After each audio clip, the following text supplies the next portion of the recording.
Well, spring has finally sprung. Daffodils are coming out and the days are getting longer. The temperatures, however, aren't quite up to what I consider to be nice, warm and comfortable temperatures. We did have quite a cold March after all. Now, in this video, I want to talk to you about how well my solar panels and my battery are doing for the first 3 months of 2023. I then want to go into more details about how I use my battery to boost solar production now that the days are getting longer. Finally, I want to talk about electricity prices, both on a wholesale level and on a retail level. Now, if you haven't watched my previous videos, my name is Anthony and I own a 9 kilowatt solar panel array up here in Aberdeenshire, Scotland. I've got lots of videos where I discuss the performance of these solar panels in a lot of detail. So I'll encourage you to watch some of those videos that I've previously made. So what you can see in January, February and March is that the 2023 output is consistently lower across all 3 months compared to the respective months on the previous year. Now, not all of that is down to gloomy weather. There's a lot more to it than actually seems. Let's take a look at the actual data. So if we have a look at the outputs for January 2022, string output, that's DC output from the solar panels, compared to inverter output to the AC distribution system in my house, there is very high correlation. There are some deviations where inverter output is quite a bit lower, especially when it comes to low output days. Now let's see what 2023 looks like. So we've got very low correlation. So what's going on here is that output from our solar panels is not going to the AC grid. It's going to the battery. And then the battery will output to the grid at a much lower rate. Now the thing about low power outputs from the inverter is that they are much less efficient. Typically, outputs between 50 and 100 watts will have an efficiency of between 50 and 75%. You don't get 90% efficiency until you get above 300 to 400 watts of output. And it's only once you get to 2 kilowatts of output that you get your 99% nameplate efficiency for the inverter. So when you add up the outputs for each day of the month, do you get a similar output for your inverter versus your solar panel string? Let's go and find out. We'll hit the export button and this is what we get.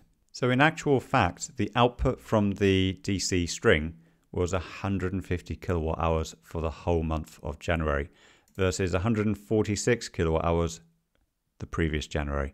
So it was actually a sunnier month than what we had. So 76% of the electricity generated by the panels is output as useful electricity into our grid distribution system. So what you see is that 245 kilowatt hours of electricity is imported from the grid. Now, if you compare that to January 2022, we imported a lot more. Now, of course, we were at home a lot more. But the key difference is that all of this import happened overnight on the cheap Octopus Go tariff of 7.5 pence per kilowatt hour. So the electricity bill that we got for January was much lower than what it was for the previous year. All told, 30% of our electricity consumption was satisfied with power generated from our solar panels. Going into February, you see that approximately 45% of our electricity consumption was satisfied by our solar panels and the rest of it was imported overnight. Here you can see we've consumed a lot more electricity, and that reflects the fact that I've been going out driving my electric car a lot more up until the 19th of February when I was away traveling again.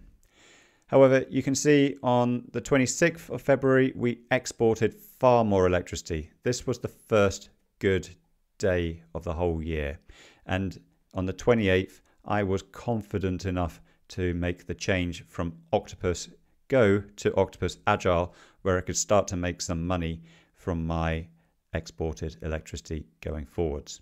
Going into March, what you can see here is that we imported very little electricity indeed.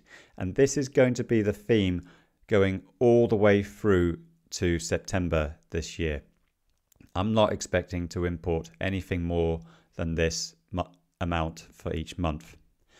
And as you can see, we've exported plenty of electricity, and the low electricity consumption rates again reflect the fact that I have been traveling quite a lot.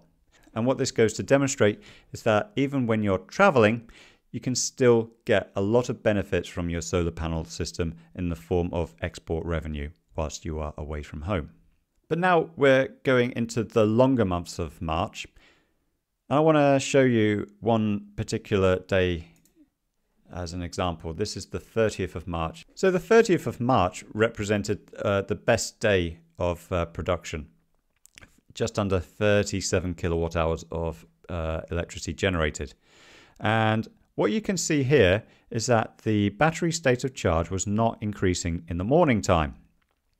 Instead, we were charging up the car. And it's only at the point where the car has fully charged that the battery will start to recharge. And it recharges quite slowly here before recharging more quickly at 2 o'clock. So the question is, what's going on? Well, let me show you. So I've got seasonal storage profiles for my battery. Let's have a look at spring and summer. And what you can see is that I have got this profile set up called Charge from Clip Solar. So overnight and into the morning, it will discharge the battery to minimize import. So if there's sunshine, the house will use the solar panels. If there's no sunshine, it will use the batteries. But any surplus will go into other consumers, such as my electric car or my hot water tank. Anything more will be exported, and the morning time is a good time to export electricity. However, what I have in my house is an export limit of 5 kilowatts to the grid. This is a restriction which has been placed on my property by the district network operator. So in order to overcome the export limit, what we want to do is consume as much electricity as possible in the house. And how can we do that? Well, we can take any surplus above 5 kilowatts and we can use that to charge the battery. So between 10 o'clock and 2 o'clock, let's say, for example, we have 7 kilowatts of output being generated by the solar panels. We can export 5 kilowatts, and then the remaining 2 kilowatts we can use to charge up the battery. And because we're using just the surplus above the export limit, we can charge the battery up much more slowly. And then after 2 o'clock, if we still haven't fully charged the battery, we can then divert all of the power into charging the battery.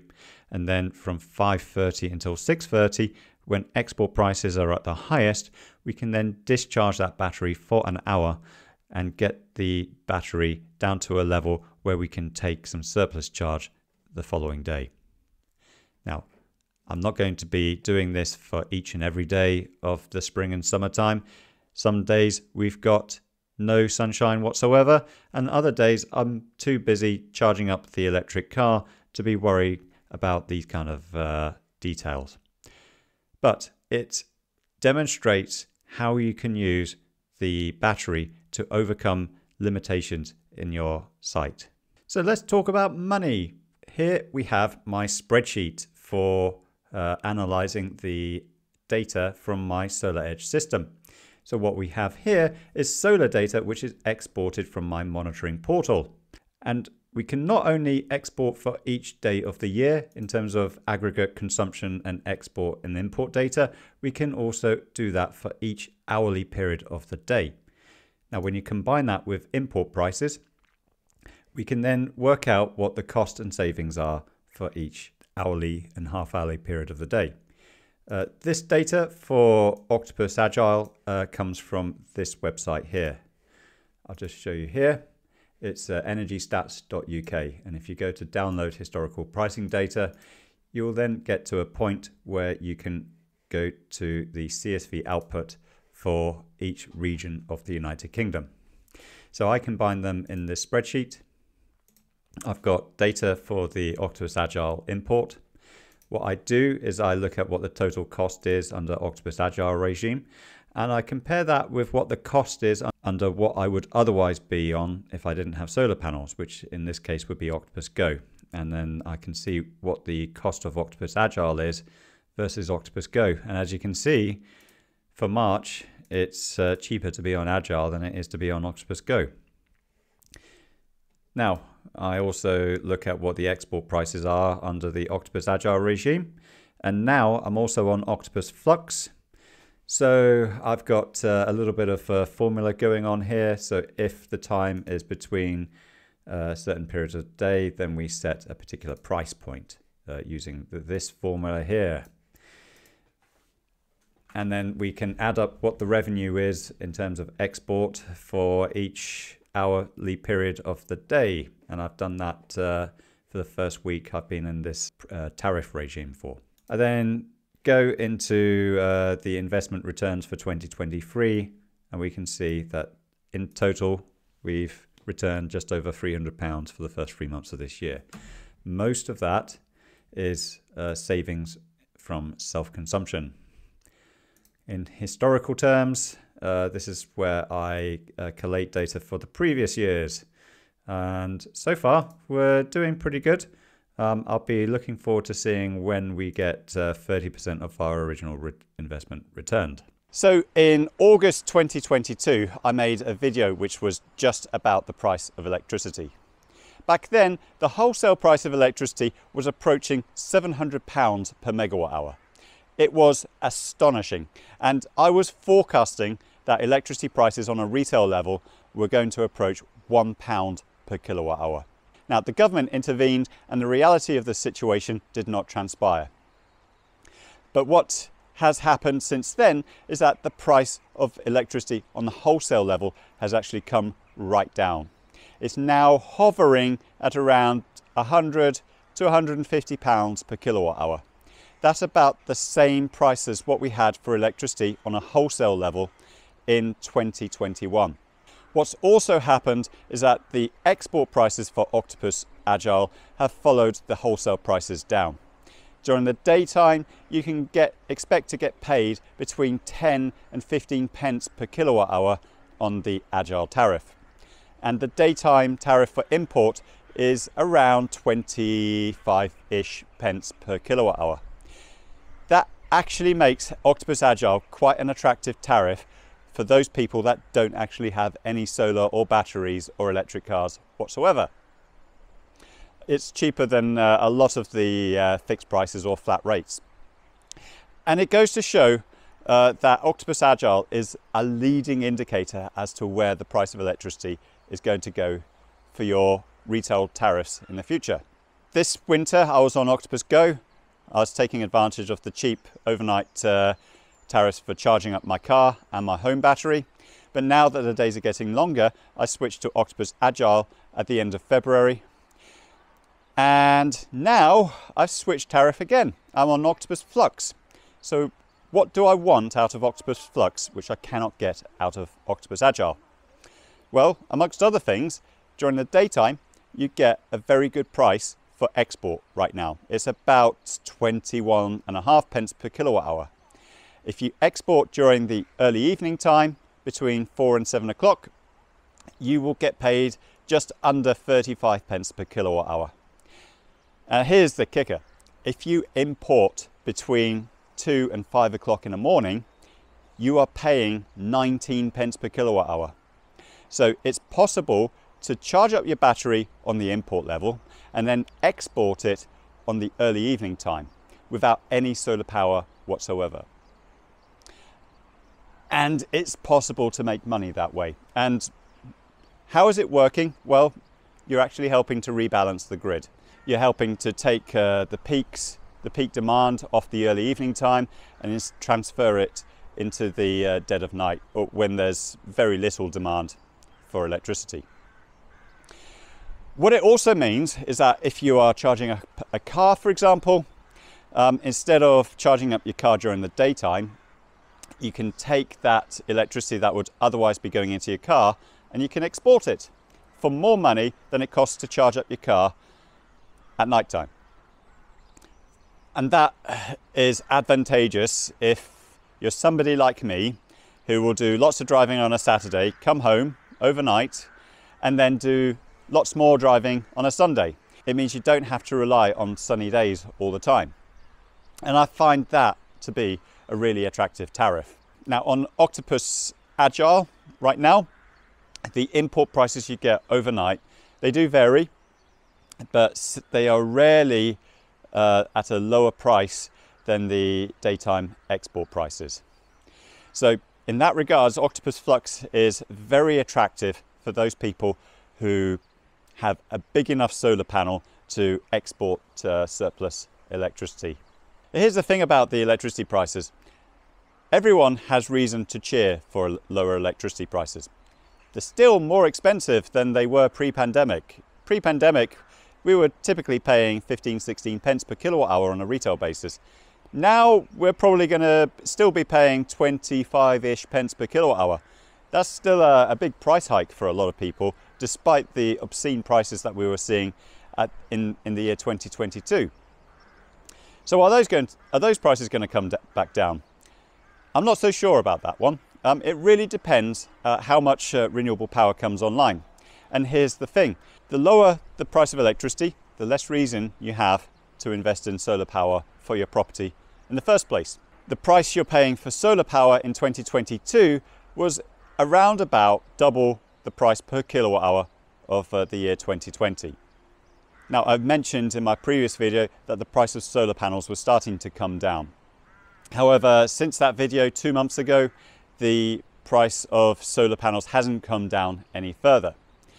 So my best advice is that if you are thinking about installing solar power, it's worth waiting a little while.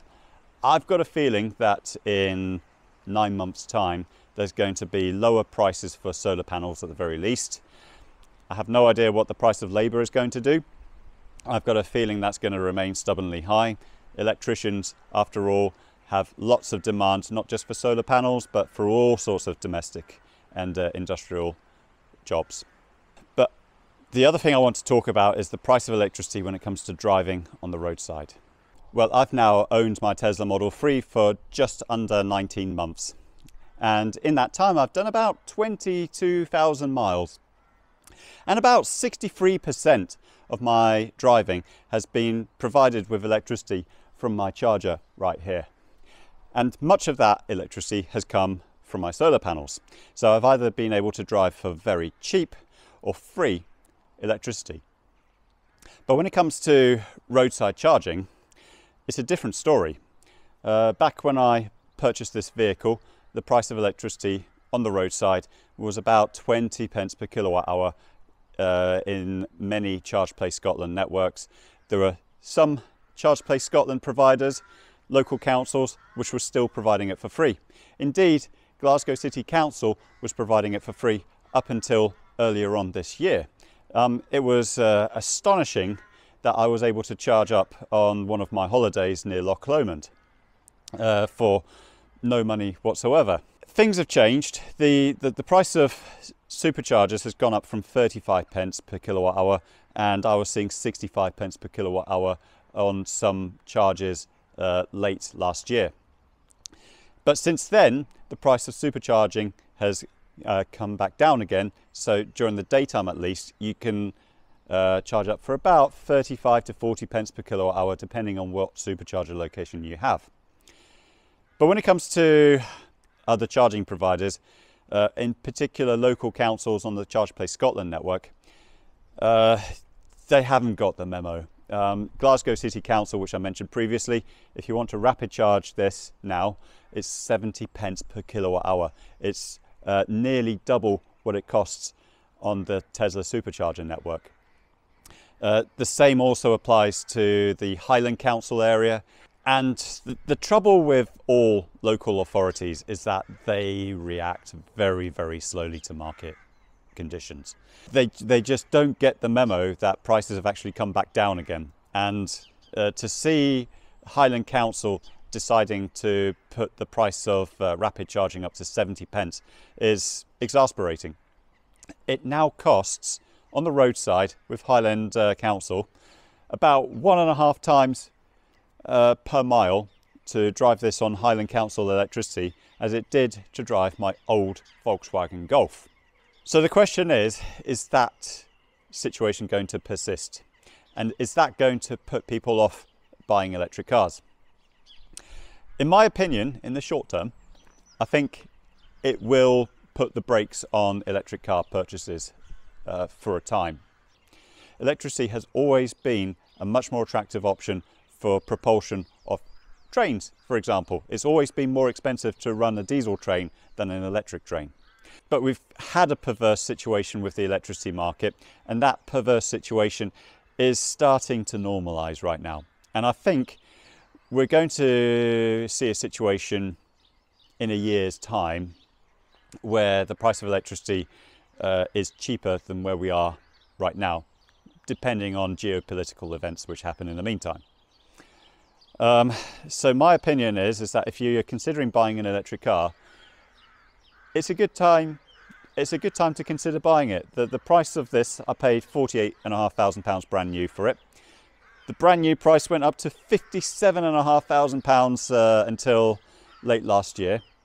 And now the brand new price on the Tesla website is about £51,000. But here's the thing, if you look at the inventory for Tesla Model 3s, you can get a brand new Tesla Model 3 for about £48,000 if you look around, especially at the end of the quarter. So definitely worth considering buying an electric car again. And my best advice when it comes to charging up that electric car is consider your options. Octopus Go is a very good tariff to use if you don't have solar panels. You can charge that up for 12p per kilowatt hour overnight. It's the best price if you don't have a solar panel. So that's it for this video. In future videos, I'm going to be focusing more on some of my journeys which I carry out, in particular some of my hikes and journeys in my Tesla Model 3, and maybe even some flights abroad. I've now got a new tool. Some people might call it a toy, and indeed it's a lot of fun to fly. This is a DJI Mini 3 Pro. It's very light. It's lighter than my SLR camera, and after a few flight tests above Strathdon, I have to say this is my new favourite thing to bring with me on my hikes. So we're going to incorporate some of the footage from this in some of my future videos. So in the meantime, I'd like to thank you all for watching, and I'll talk to you again very soon.